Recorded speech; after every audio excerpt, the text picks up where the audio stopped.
I'd now like to introduce Margaret Sutton. She is going to give the Golden Star Awards. Margaret? The Golden Star Awards are given to schools that have had an ongoing program of connecting with seniors, and it cannot be a one-off. It has to be a long-term, year-long program. Over the years, some of these have included ongoing visits to schools by seniors who have had many activities like building birdhouses, playing table games, reading and being read to. Having the service, I went to one in Fort Nelson, they had the services of a beauty parlor. A teacher there had been a hairdresser, retrained, and then she ran a beauty parlor out of the school, which was great because when you live in Fort Nelson, it's very difficult to get training. Visiting the local forest or beach to study the flora and fauna. One of the islands had a school that won the award for seniors went with the children onto the beach many times and taught them. Also, ongoing visits by students to seniors in care facilities with similar activities that they've done in the schools, but they go to the residents. Caring for gardens there, learning about life in the olden days. Also, anything that the teacher or the staff at the care home or even the children think of that is viable, they do. The opportunities are limitless. And from where I come from, the biggest drawback is getting there in the winter. It's too cold to walk, and the buses cost money, and we don't have public bus service.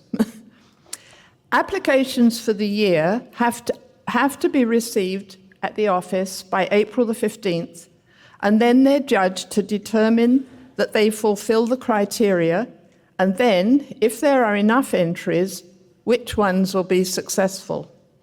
The winners receive a $1,500 prize to be used to enhance the program and a trophy. An added and important award is the recognition by others. Many schools, they invite the superintendent and in the olden days, the newspaper, they bring in treats, and it's a really big deal for the children and the teacher who's done most of the work. This year, we had 2 successful entries, and I'm hoping that there are some slides for it.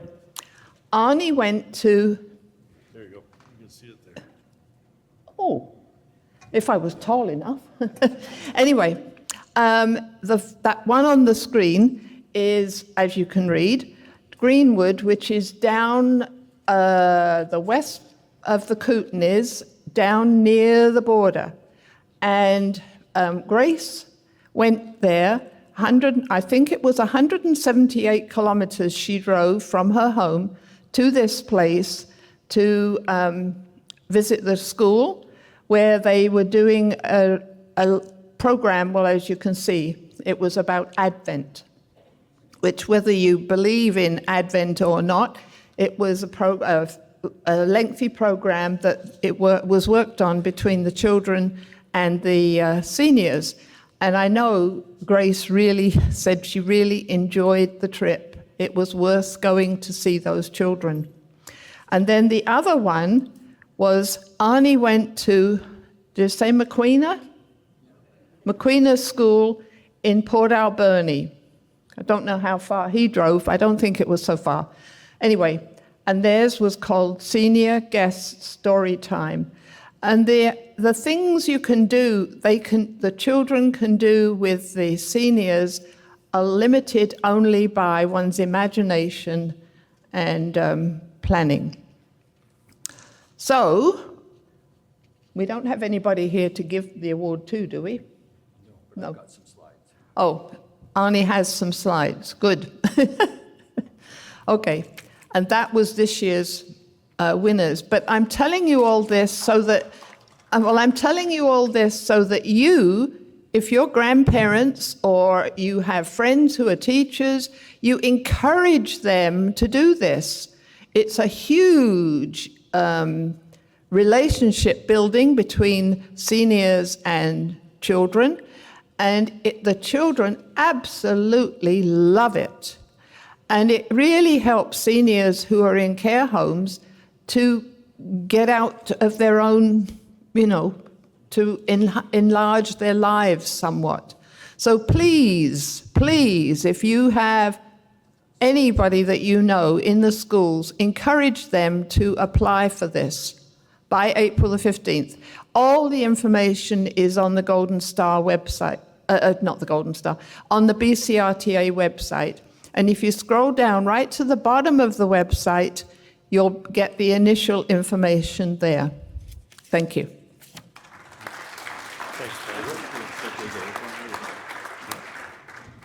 So I know that I do have a couple of slides here. Let's see if it's going to go. Oh, that's at membership.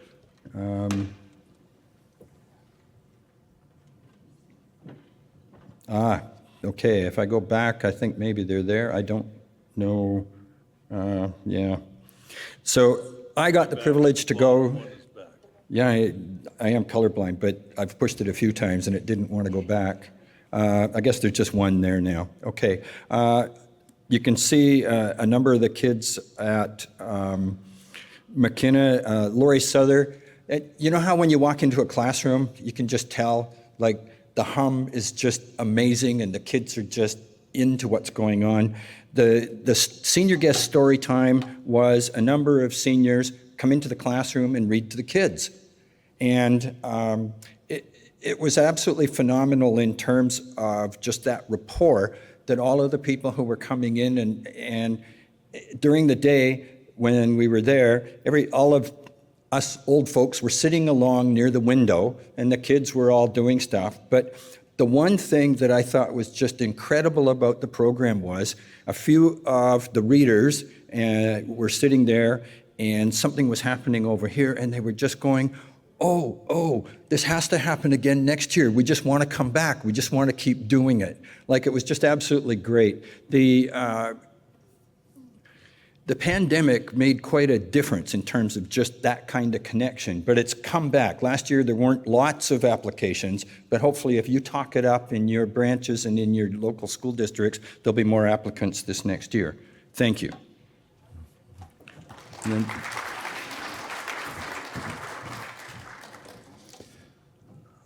Thanks very much, Arnie. I know he really enjoyed the trip over to McQuina. Living on the island has its advantages. You get nice scenery and some wonderful programs. I too encourage you no end, if you can get connected, seniors with children, the rewards go both ways. And in fact, it's probably an imbalance. We get more of the reward.